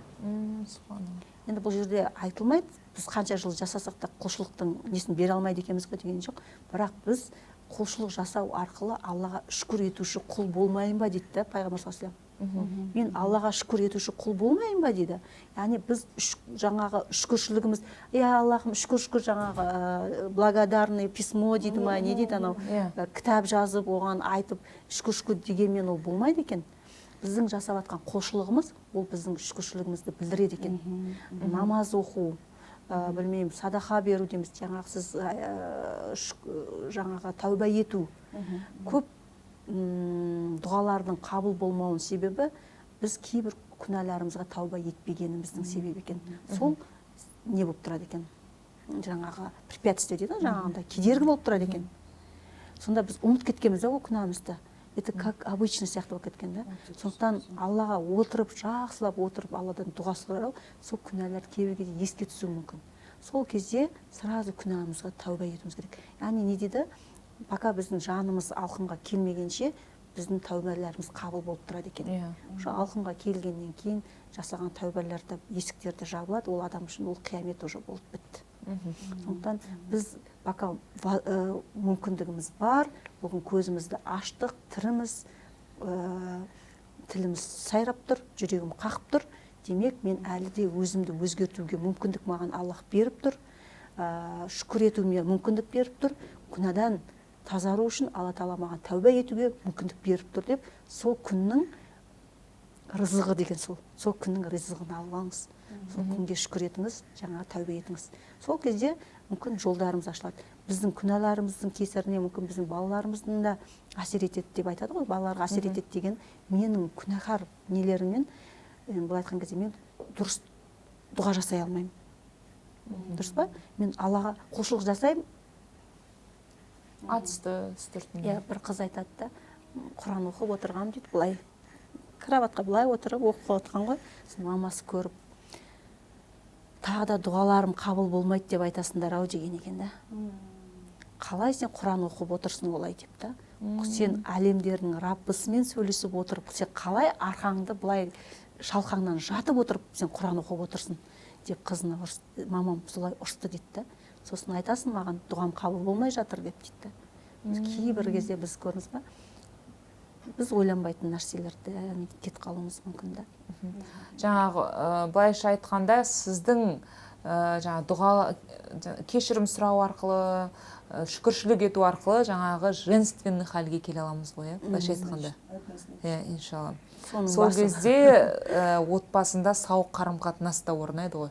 Ол жаңағы айттым ғой, женская мужская энергия деген, ол андай бір енді ұстазбен мен келсем, оны слишком беріліп кетудің қажет жоқ, оны қатты изучать етудің қажет жоқ та. Просто сен өзіңнің ішіндегі жаңағы айтып отырмын, спорт етіп жатсың ба, тәкаппарсың ба, біреуге бірінге дәлелдеп жатсың ба, соны түсіну керек та. Сол уже болса, енді қызығы ол анау ер мен әйел ол жұп болғандықтан олардың былайша айтқанда бір несі бар да, қалай дұрыс түсіндірсем екен, примерно бүйтіп айтайыншы, оң қалта мен сол қалта сияқты да. Бір шалбардың оң қалтасы мен сол қалтасы сияқты. Аяқ киім деп айтады ғой. Или вот аяқ киім да. То есть оң пар мен сол пар. Иә, оң пар мен сол пар ма. Бір-бірінсіз бола алмайды. Негізі мынау қазір екі міне кесе болған стакан тұр ғой.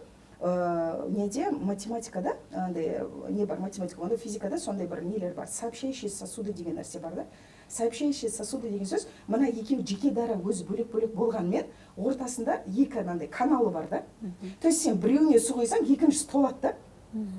Екіншісіне төкіп тастап жатсаң, анау да босап жатады да. То есть сол сияқты біздің женский мужской энергия екі ара жүреді. То есть былай да, мысалы үшін ер мен әйелдің арасы екі ара жүреді, өзара. То есть ол ешқайда кетіп қалмайды. Біреудің энергиясы саған келмейді деген сияқты сондай. Әдейі Аллахым солай жаратып қойған да, әдемілеп, чтобы ер мен әйел бір-бірін хорошо дополняли.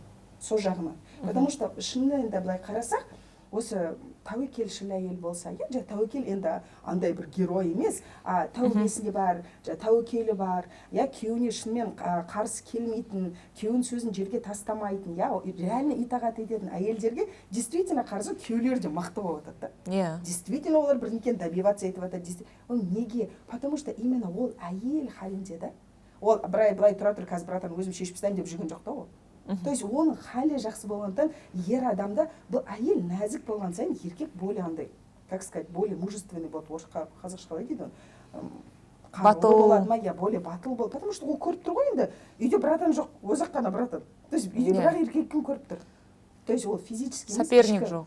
Ішкі состояние да. Вот сол кезде ол реально өзіне жауапкершілікті де алады, ол реально өзі істей бастайды. Потому что былайша айтқанда бүйтіп айтайыншы, мысалы үшін мұғалім бар и оқушылар бар.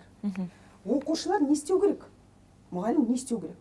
Вот бір заңдылық бар ғой. Мұғалім тақтаның алдында өзінің айтатын әңгімесін, білімін жеткізіп, түсіндіріп, оқушылар өзара тыныш отырып, ананы қабылдап, жазатын жазып, түсінетін түсініп алу керек, дұрыс па?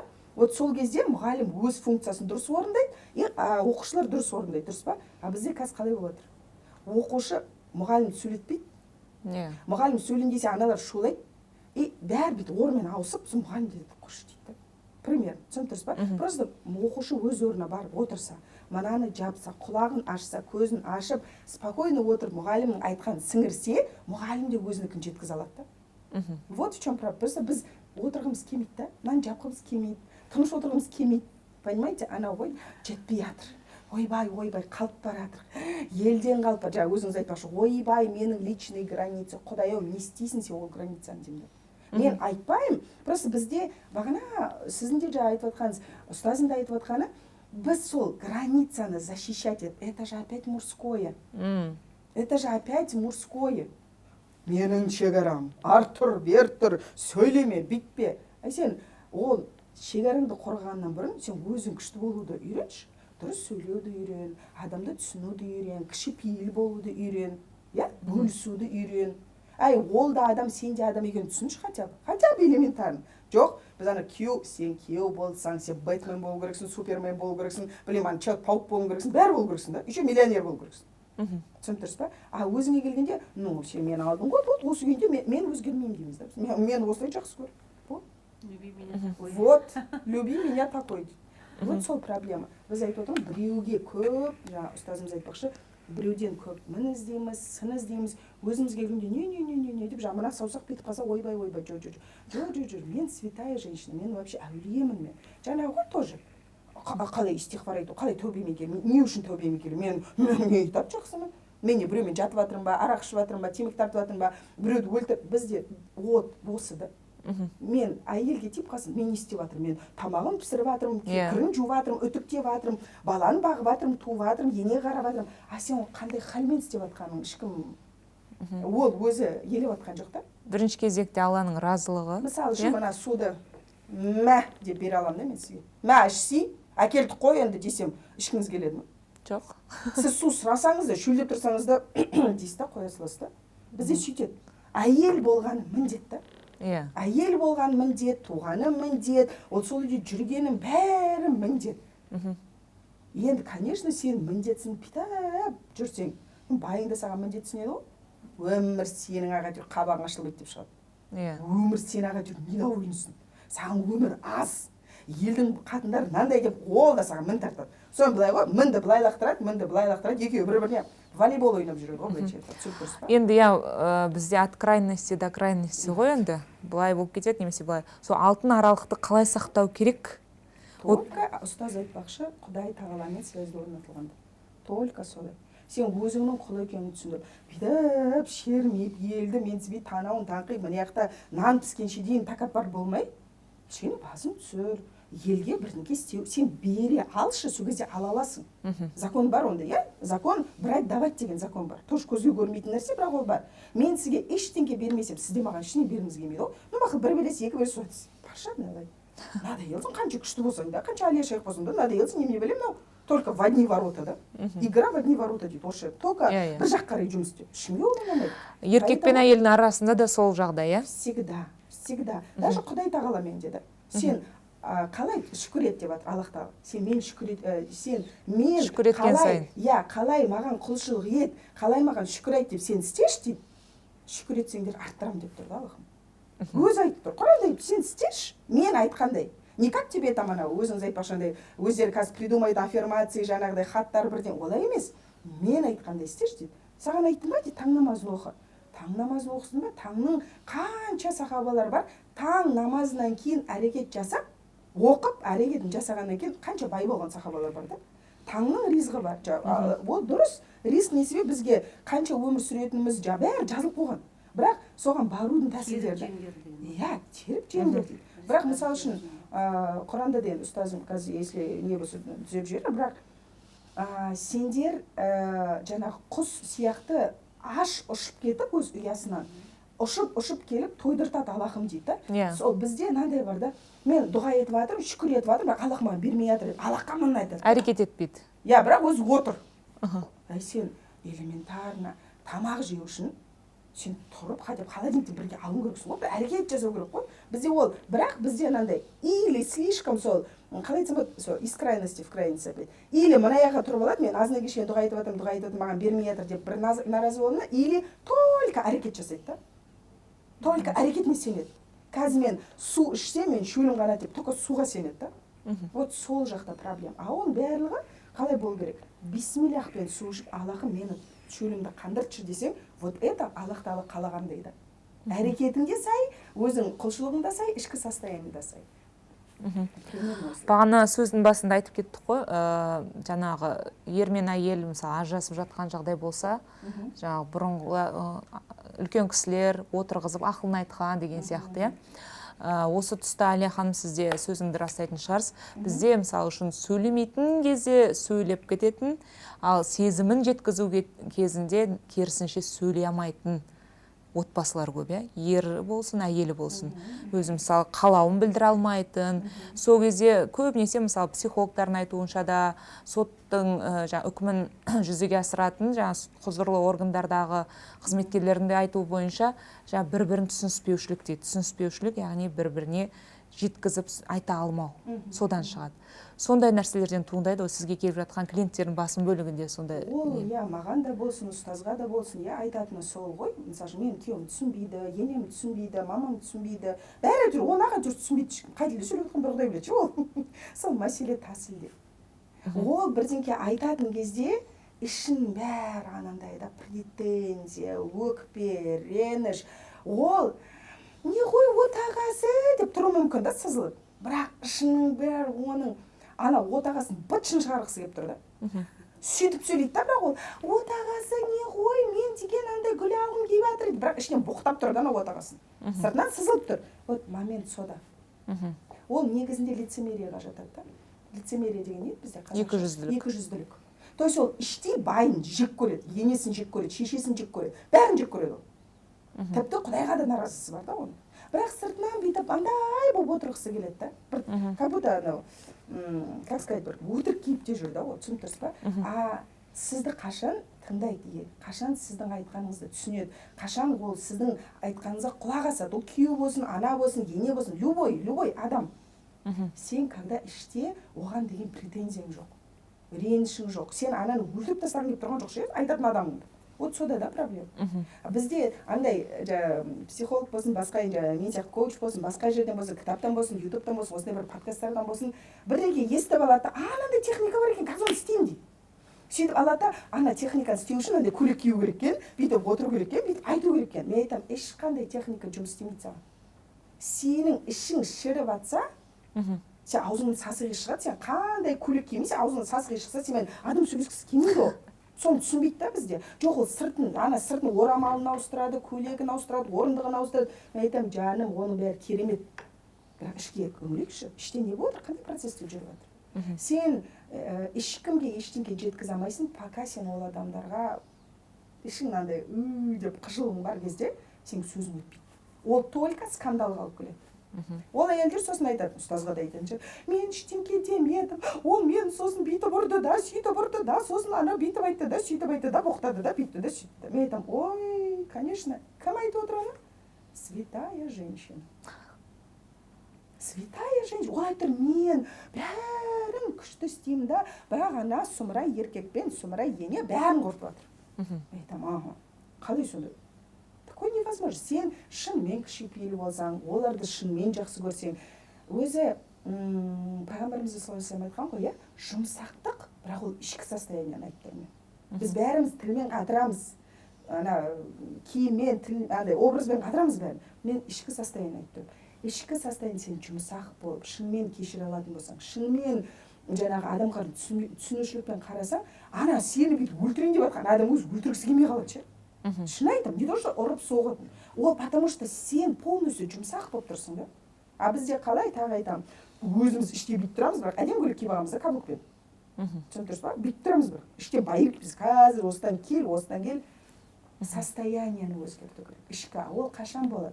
Сен болып жатқан жағдайда, бұл именно Құдай тағала маған осы жерде болу, это для чего-то мне нужно деген сұрақ болу керек. То есть түсіну керек. Бұл мен үшін Аллахым беріп жатыр. Мен осы жерден бірінке түсінуім керек деген болу керек. А бізде қалай? Анау бүйтті да, сосын мынау сөйтті да, солар бүйтпегенде, сөйтпегенде бәрі күшті болып кетеді. Мен қызығын айтайын. Көп ондай әйелдер менің практикамда 6 рет ажырасқан әйел болды. Мен айтам, Алия говорит, всегда одна и та же проблема. Я говорю, потому что сен берігіне, серігіне, маратыңе, мұратыңе тағы кім бар так? Не? Сен ауыстырып жатқан, сен ауыспай жатсың ғой? Сенің сөйлеу тәсілің ауыспай жатыр. Сенің деген еркекке деген отношениең өзгеріп тұрған жоқ. Сен бүкіл жандай нормальный еркектердің именно сондай ненормальныйларды таңдап аласың деймін өзіңе. Ол көз, осы уақытқа ойлап келген ғой, ол только күйеу виноват. Айтым, жаным, сен бүйте бергеннен ештеңе өзгермейді. Істей бергенде удобно болса сенің өмірің. Бізде қазір айтып жатыр ғой, осы подкасттан да осы керемет ұстаздың әңгімесінен, керемет сіздің әңгімеңізден де алатын адам, өзгеремін деген адам біраз нәрсе ұғып өзгереді. Ал қош осыларды маған әйтеуір. Всегда женщина виновата, всегда ол әйел өзгеру керек дегендер отырады қазір. Енді ол әркім өз шешеді. Бірақ сен біреуді өзгертемін деп просто өмірің өтіп кетеді. Ештеңе өзгермейді, на самом деле. Ештеңе өзгермейді. Гүлмира ұстаз, сіздің алып қосарыңыз бар ма? Жалпы отбасылық неде, өмірде әйел адамға болсын, ер адамға болсын сабырлық қой. Сабырлық керек, сабырлықпен шешуім керек. соны күту керек деген сияқты. Бір нәрселер дұрыс болмай жатса, түсінбеушіліктер болып жатса, жаңағыда сол өзіне қарап үңіліп, тағы қай жерден қате кеттім, не істеп қойдым деген сияқты өзінен іздеп, солай жасаған кезде болды, мен бір нәрсені түсіну керек та, мен ажырасам проблема шешіледі деген нәрсені алып тастау керек мидан. Бір рет ойыңызға сол нәрсе келді ма, шайтан аузубилля, соны обязательно әкеле береді сізді. Сондықтан ол ажырасам деген нәрсені мидан алып тастау керек. Болды, мен ажыраспаймын, не болса да осыған көнем десеңіз, онда уже сіздің жаңағы неңіз өзгере бастайды, подходыңыз өзгере бастайды. Ал когда сіз если что кетіп қала салам, если что бүйте салам дейтін болған кезде уже шыдамдылық та болмайды ол жерде. Осы тұста нәрсе бар да, мысалы үшін кейде мынандай кәдімгі әйеліне қорлық көрсететін, зорлық көрсететін де ер адамдар бар ғой. Оның бәрі енді жаңа айтып отқанымыздай, Алланың сан бір хикметі шығар, сол жерде болу керек нәрсе. Бірақ осыған көп адамдар келіспейді да ол нәрсе ше. Енді шынымен де әйел де ол жерде қатты кінәлі болмауы мүмкін, бірақ сол нәрсе болу керек болды. Сондай адам болатын болса, бұл жерде ойламау керек. Мен осындай енді адамның байланысты ғой енді ол да. Сізге егер де ол сіздің өміріңізге, сіздің балаңызға қауіп төндіріп тұратын болса, егер сіздің өміріңіз нелер болатын болса, ол жерде шариатта ажырасуға рұқсат береді. Өйткені сіз оны терпеть етіп, оны сабырлық татқан бір күні сізді өлтіріп қойса ше, балаларыңыз жетім қалады ғой сол кезде. Сол нәрсені ойлау керек та. Сондықтан сіз тек қана өзіңіз үшін емес, балалар үшін де жауап бересіз ғой. Сондықтан ондай жерден кету керек. Егер оны жаңа немен тағы да үлкендерді не қылып, мүмкін сіз үлкейтіп көріп жатқан шығарсыз проблеманы, тағы да басқа шығар да, бірақ та үлкендермен ақылдасу керек. Кеңесуде өте пайда бар негізінде. Мен осы жерде бір қосып кетейінші, өзімнің осы қанша уақыттан бері қыздармен сөйлесіп, осы қанша консультация өткізілген, бірақ ондай случай естімеппін. 25 жасар қыз, бір 5 жылдай тұрмыста болған, ұру соғу былай тұрсын. До того бір күні қат тұрғаннан, почкамнан тепкен ба бір несі бар, реанимацияға түсіп қалдым ғой, до того ондай, чуть ли не отказ был. Ол да былай тұрсын, ол да былай тұрсын дейтін дәрежеде болды ол история, да. Аяғы ауыр, то есть ол беременный. Ұрып соққаннан бөлек күйеуі балға ма, балта ма, не анау шабатынандай. Балта. Сондай лақтырған бетіне. Ол кәдімгідей келген бетіне із қалып қалған шығар. Сонда да кетпеген да. Мен осы орайда ұстазым полностью сөзін құптаймын. Осы жерде айтарым, қыздар бізді тыңдап отқан. Шынымен ондай жоқ. Әй шешем дегенге ажырасам емес. Сәл бүйтіп дөрекі сөйлеп қалғанға ой, деп емес. Айында жылында бір білмеймін, бір қолыңыздан қысып сәл жоқланға кетемін, болды, мои границы емес. Бұл жерде осындай қауіп төніп жатса, бұл жерде ойбай, бұл енді мен күйеуім ғой, мынандай деудің әңгімесі жоқ. Ол сені напрямую өлтірейін деп жатыр. Ол келеді соған. Сен жүре берсең, ол соған келеді. Болмаса, ұстаз айтпақшы, или сен өлесің, или балдарың жетім қалады, или сен инвалид болып қаласың да. Басқа вариант жоқ та бұл жерде. То есть бұл жерде исламда бәріне шыдау керек, төзу керек дегенің де дұрыс түсіну керек та. Плюс, даже если ұрса, даже сондай жағдай болды, мысалы, ұрды до такой степени еді, лақтырып құртты бейді. Сол кезде де, былайша айтқанда, ояну керек та. Біз көп жағдайда ұстаз бағана айтты ғой басында. Біз не? Жаңағы тамақ жеу, туалетке бару, сотканы қарау, қайтадан тамақ жеу, туалетке бару, арасында ұйықтап аламыз. Қайтадан сондай бір автоматты режимде өмір сүреміз да. Ми қосылмайды, ұстаз бағана айтты ғой. Біз өзімізге сұрақ қоймаймыз. Мына бастың ішіндегі серое вещество дейміз ғой, ми. Ол сұрақ қойылмаса, ол жұмыс істемейді, қосылмайды. То есть мына светті жағу үшін біз бүйтіп басамыз ғой, кнопканы. Тура сондай сияқты светті қосу үшін кнопка басқандай, миға сұрақ қою керек та. Не үшін өмір сүріп жатырмын? Бұл өмірдің вообще не үшін келдім бұл жерге? Мен кім жаратты, мен қайдан келдім, қайға барамын деген сұрақ қойылғанда мынау қосылады кәдімгідей. Мына сіз компьютерде или телефоныңызда бір кнопка баспасаң, вырт деп бәрі ашылады, тура сондай процесстер. Біз соны қоспаймыз. Көп жағдайда әйел адам тұрмысқа шыққанда, деп жаңағы печатын алдым, баймен официальный ЗАГСке тұрдым, болды, енді арасында бір бала туып берем, болды, ұйықтай берейін деп ұйықтап қаламыз біз. Сол ұйықтап қалған сәтте сондай процесстер бізді оятады. Бірақ ол не үшін оятады? Сен бір ақымақ тупой болған үшін емес, сенің тұлғалық дамуың болу керек. Даму, адам дұрыс дамыса, ол даму деген любой дамудың түбінде, Лев Толстойдың айтқан сөз, по-моему, если дұрыс айтсам, любой санасы бар адамның дамуы түбі Аллахқа алып келеді дейді. То есть любой сен қандай білім іздемей түбі сен Аллаға жақындасаң, вот сен тұлғалық дамуың қайда жатыр. А біз жануар сияқты болып кетеміз ғой. Ішеміз, жейміз, жаңағыдай жатамыз, білмеймін. Жануардың не айырмашылығымыз бар, мынау қосылмаса да. Екі аяқпен жүргеніміз бар. Осы ретте мынаны айтқым келеді да, қазіргі кезде өз-өзін құнсыздандыру деген болып жатыр ғой. Мысалы үшін әркімнің өмірін көреді, әлеуметтік желілерде басқадан өзін салыстырады, түк істеп жатқан жоқ сияқты, мына өмірге не үшін келдім, тек қана үйде отырмын, тамақ, жаңағы төсек пен тамақтың арасында деген сияқты, сондай да бір түсінік қалыптасып жатқан сияқты. Бірақ мен өз басым, мысалы үшін былай айтар едім, сіз бала тәрбиелеп отырсыз. Ол ертең ұлтты тәрбиелеумен тең. Жақсы тәрбиелесең, кәдімгідей үлкен үлес қосасың ұлтыңа. Күйеуіңнің құлағы тыныш болып, ол жақсылы жұмыс істеу үшін сен жағдай жасап отырсың. Сондықтан да анан біреудің өміріне қызығып, анау бәлен миллион тауыпты, анау мәшине мініпті емес, шын мәнінде фокусыңды соған қойсаң, көбірек пайдалырақ болар еді дейді. Осы да женский путь қой.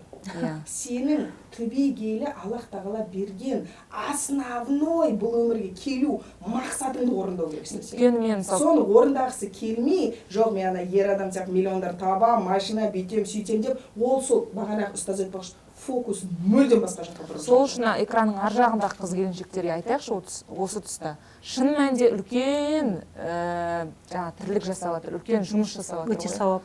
Балаға бір сәт көңіл бөлудің өзі садақамен тең дейді. Садақа берумен тең екен. Балаға бір сәт көңіл бөліп тәрбие бергеннің өзі.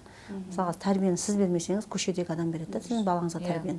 Сондықтан да балаға ең маңыздысы анасының берген, ата-анасының берген тәрбиесі ғой.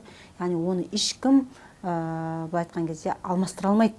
Ол ата-бабамыз айтып кеткен, ұяда не көрсең, ұшқанда соны ілесің деген. Яғни сен үйде көрген нәрсені бала ертең істейді ол. Сондықтан ең маңыздысы үйдегі жаңағы основа дейміз ба, негіз дұрыс қаланатын болса, онда ол бала жақсы болады. Әйел үшін ең қиын нәрсе не? Әйел үшін жарайды күйеуінің жаңағындай нәрселеріне шыдауы мүмкін, енесінің несіне шыдауы мүмкін. Бірақ ертең қартайғанда балаң жаман болатын болса, оған шыдау мүмкін емес оған. Қаншама жаңағы қарттар үйінде отырғандар бар. Оның бәріне уақытында балаға уақыт бөлемадық.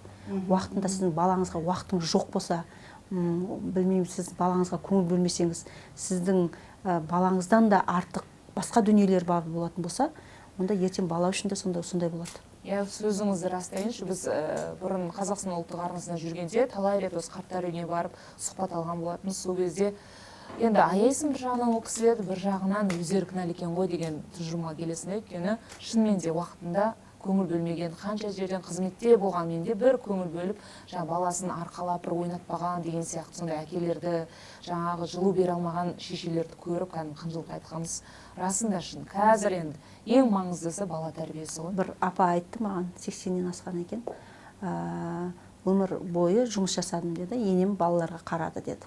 Мен жұмыс жасап, жаңағы неден неге жүрген ғой, командировкадан командировкаға.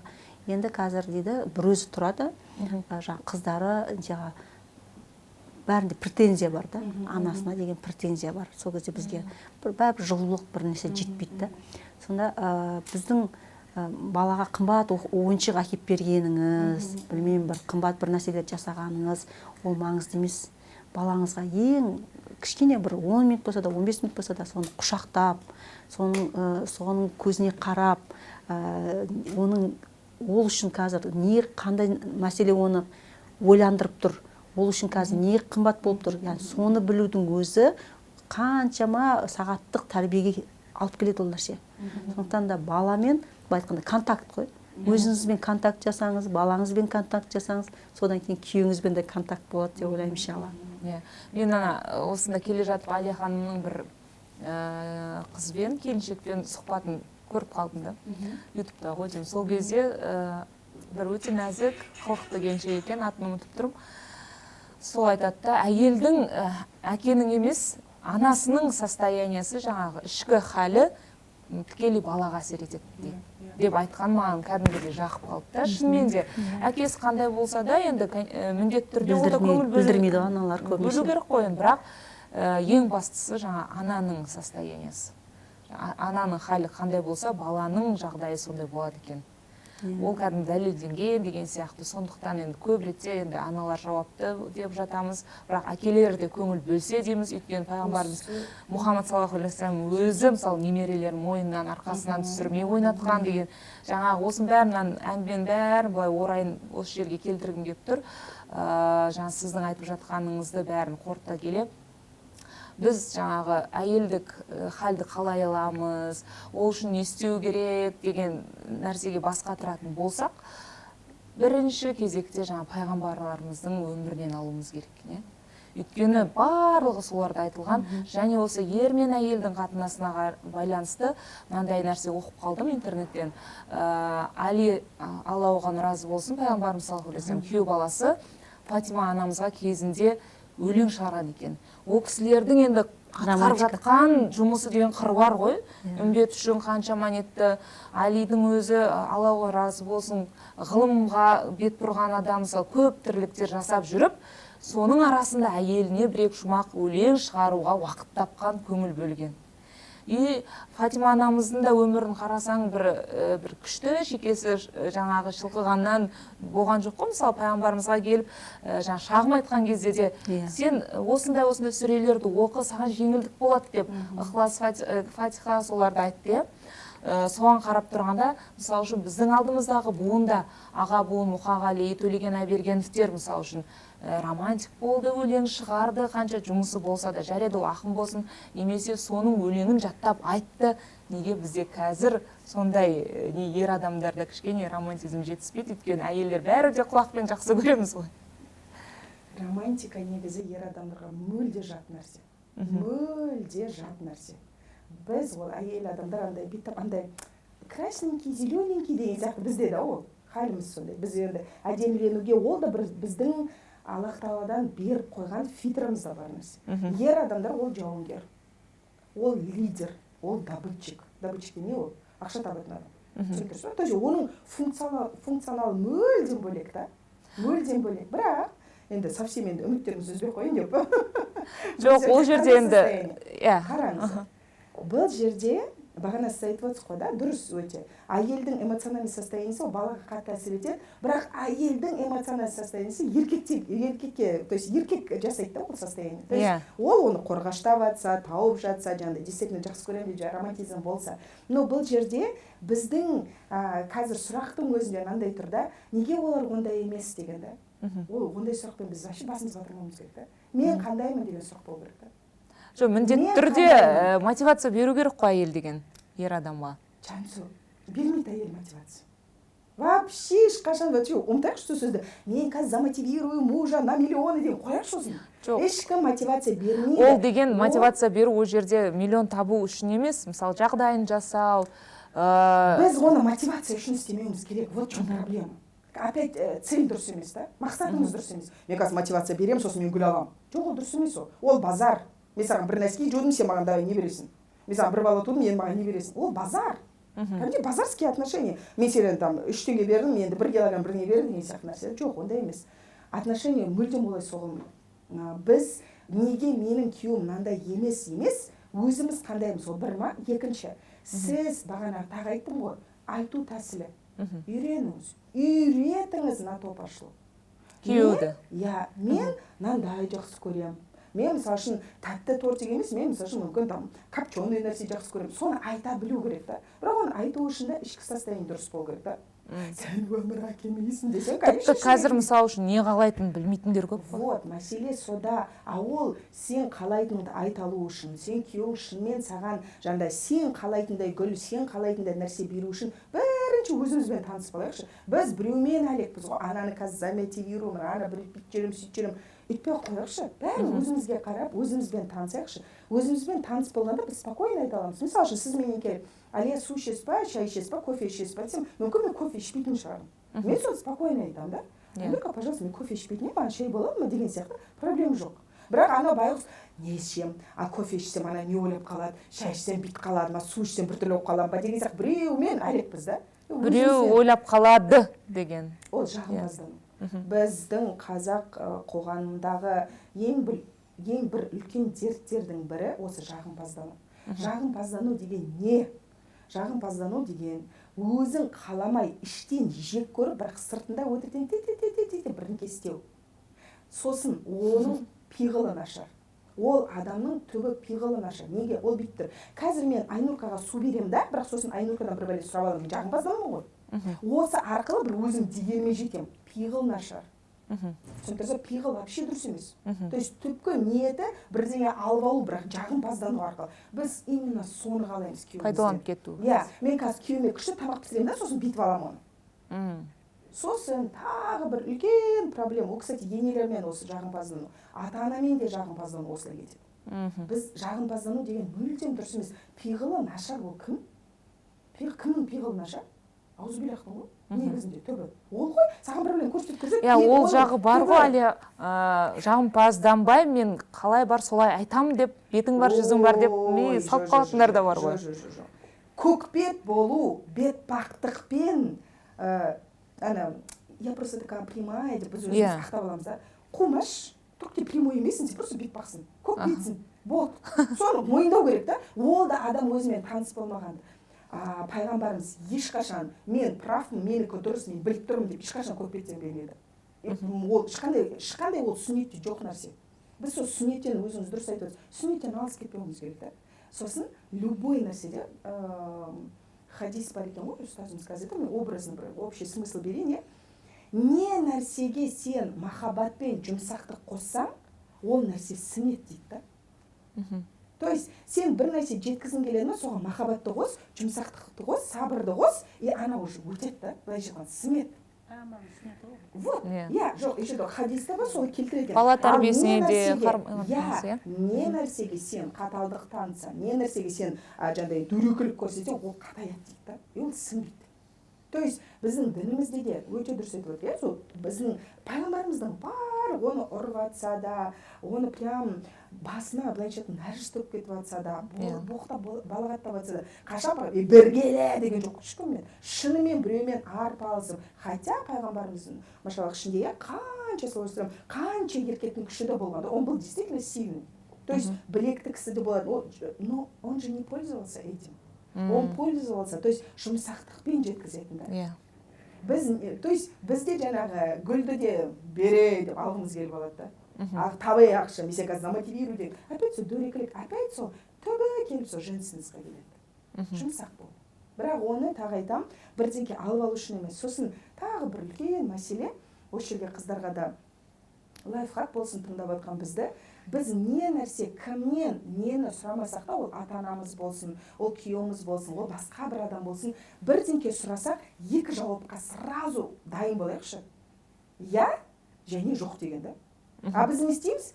Бір жаққа барайықшы десең, яға дайын тұрасың, ол көлегің үтіктеліп тұру үшін, аманда отап тұрсың ғой, уже болды. Я десе ол фуң дейін. Ол жоқ дедім.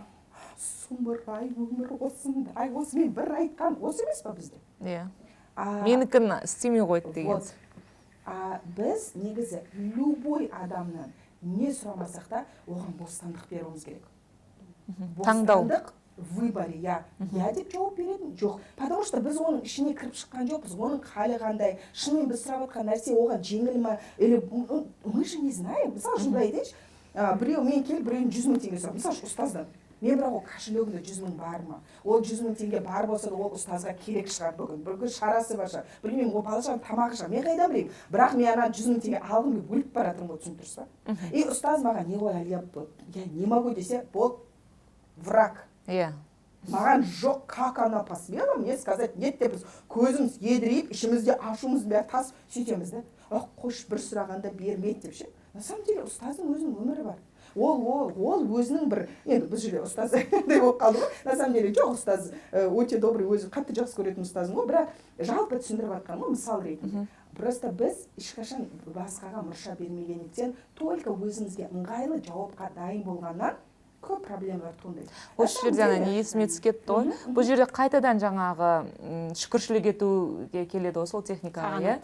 Өйткені ана қай не деді, бір сахабаныма айтады ғой, бір бедеуилер ма тонаған кезде альхамдулилля дейді ғой бүкіл несін керуен. Абу Ханифа. Иә, Абу Ханифа да сол сияқты ғой жерде қандай жағдай болсын шүкіршілік ете білу. Иә, жаңағыдай я деп жауап берсе де, жоқ деп жауап берсе де деген сияқты. Чуть больше даже айтайыншы, егер де әр біздің қазақтың келіншегі, в том числе біздің барлығымыз, иә, күйеуіміздің біз бірінке сұрасақ, бірінке өтінсек, күйеуіміздің жауабының артында Құдай тағала тұрған сезінсек, біз күйеумен жауласпаймыз. Неғып бермейсің сен, неғып мен бір сұрағанда деген әңгіме болмайды, потому что біз былайша айтқанда Құдайдың жауабын күйеу арқылы алып тұрмыз да. Ол тек қана күйеуге байланысты емес шығар, ол кез келген. Жоқ, просто күйеумен яркий пример ғой. Жалпы, когда орысшам кетіп қалды ғой, біз любой ситуацияның артында Құдай тағала тұрғанын көрсек, любой жағдайдың артында ол Құдайдың шешімі екенін түсінсек, бізде ешкіммен жауласу, бағанағы ұстаздың басында айтқан авария болды, ойбай, ажырасу болды, ойбай. Кейде мынандай жағдай болды, өткенде бір қыздың жаңағыдай историясын естіп қалдым. Кезінде мектеп бітірген, мектеп бітіре салысымен бір 3-4 балы жетпей университетке түсе алмай қалыпты да. Кейін түсе алмай қалып, жұмысқа тұрған бір жыл бойы күшті тәжірибе жинаған, білім жинап, ары қарай шетелге оқуға түсіп кетіпті да. Бір жылдан кейін соған айтады, былтыр осы кезде өкіріп жылап жатыр, неге деп дейді да. Жоқ, оқуға түсе алмай өз-өзіне қол жұмсайтындар да бар ғой тіпті. Вот сол бағанағы ұстаздың айтып отқан нәрсесі да. Сол бір болып қалған жағдай конец света. Барлық нәрседе бір хайыр бар деп білу керек та. Сол кезде сол ол нәрсеге енді иншалла келетін шығармыз, қоғам болып соған келетін шығармыз, саналы қоғам жаңағы. Өйткені қазір бір сондай кезеңде тұрған сияқтымыз, жаңа адамдардың сезімдері де ойнамалы, қызылды жасылға қызыққыш, жаңа әузубилляхтың несіне еріп кететін, неше түрлі құлаққа сыбырлайтын бар, қоғамның айтылуы бар, тықпалауы бар деген сияқты.